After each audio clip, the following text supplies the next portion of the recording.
ଆମର double engine सरकार चलुची आपण संगे प्रतिष्ठा दिवस अवसर रे ये भेट हबार आपण माने सौभाग्य देले। अंचल शिक्षा उपरे आदर्श विद्यालय प्रतिष्ठित होईची परमाणपुर पटे मिश्र बाबू ज्ञापन करुची जेते भी आपण मानक ऋण परिशोध करिवार ये जनाशीर्वाद ऋण परिशोध करिवार चेष्टा करा जीवो ये कम हबो। आज भी मु सबु कागज को लेखिकी नहीं अंचल विभिन्न दाबी अपेक्षा आपण माने आम उपर भरोसा रखिकी दायित्व चालू एटा गुरुजन मानकर अपेक्षा ए अंचल रे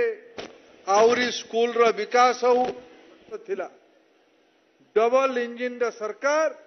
भारतीय जनता पार्टी नेतृत्व रे चालुथवा सरकार मुख्यमंत्री मोहन माझी नेतृत्व में चलुवा सरकार विगत 10 मास भितर विशेष करके चाषी मान माँ माँ माने प्रधानमंत्री नरेंद्र मोदी लक्ष्य अच्छी आपण मानक संपूर्ण करवा दाबी जन मानधन बढ़ू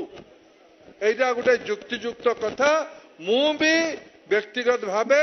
दौले बांटीबार दायित्व तांको हाथ रे थिबा जोगु कहूतले आमे सबु देलु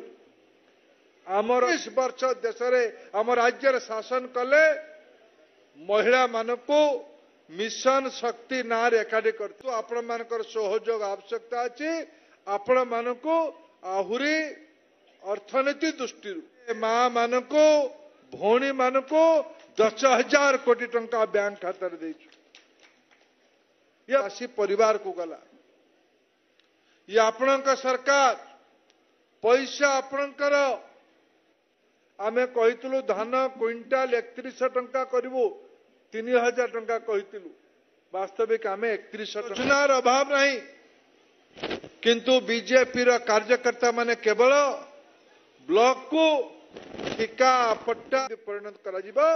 ता पई प्रधानमंत्री और राज्य सरकार प्रचेष्टा